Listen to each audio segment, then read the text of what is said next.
Greetings, and welcome to my presentation on the Olympic Coast National Marine Sanctuary.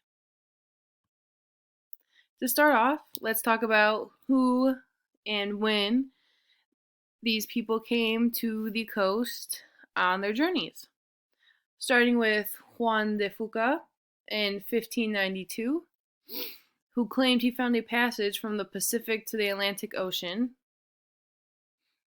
followed by Bruno Hacida in 1775, a Spanish explorer who entered the region by the mouth of the river, where he was turned away by the Indians who were inhabiting the area.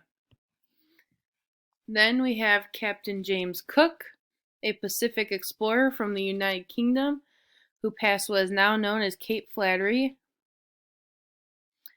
During this journey, the English were given otter pelts, who then sold them to China. John Ledyard, an American crewman who was part of Cook's crew, spread the word of the wealth, which caused New England ship owners to explore the area as well. Because of this, sea otters became extinct in Washington in the early 1900s, but were reintroduced in 1969 from Alaska and gradually came back to the area. With the current race for profit being at an all-time high in the late 1700s, countries wanted to establish settlements on Washington's coast. In 1792, Salvador Fidalgo established Nebe, but because of rising tensions with the Maca Indian tribe, the settlement was abandoned later on that year. Now, the Indians who were in this area, we have, which I'm going to butcher these names, the Quinault, the Maca, Quillet, and the Ho. Probably butchered them, but I tried my best. As previously mentioned, these tribes did not take a liking to the multiple exploration journeys that had led invaders, as they called them, to their shoreline. In 1856, the Treaty of Olympia was signed by Washington's governor at the time, Isaac Stevens, and the Superintendent of Indian Affairs, which allowed the Native Americans to use their land and its resources to their control, without limitations.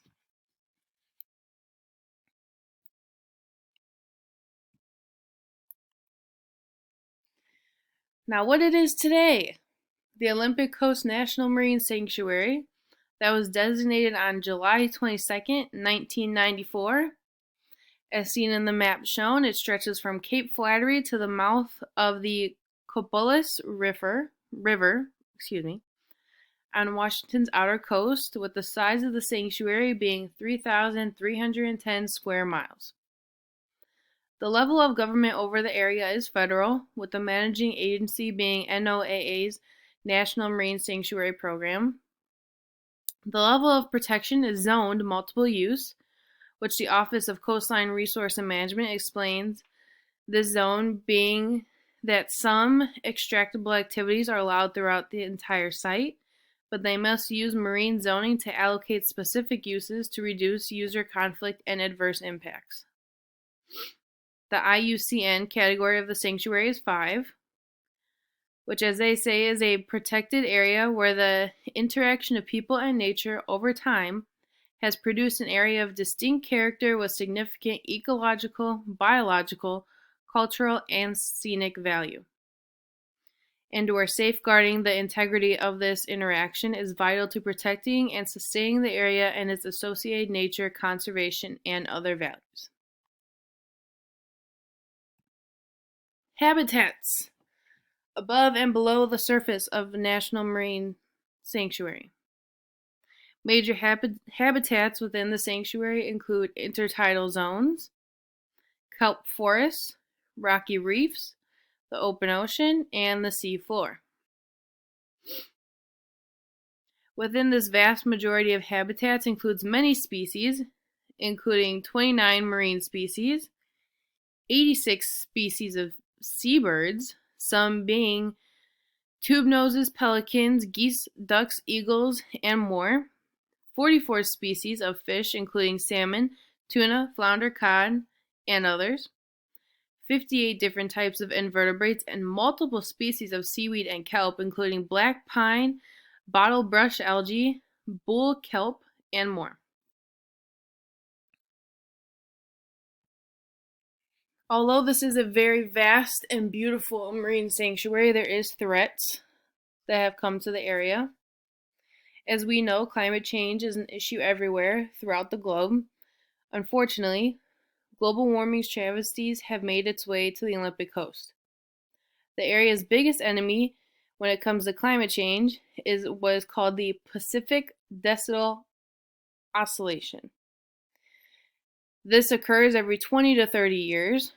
During this event, the sea surface warms, which is then followed by a cool phase, which we are believed to be in right now. The problem occurs during the warming phase. During this phase, since the sea surface is warm, this sparks a phytoplankton bloom, specifically dinoflagellite. This toxic creates a foam on the surface of the water, which mainly affects seabirds who become covered in this, which does lead, to thousands of deaths to the seabird population.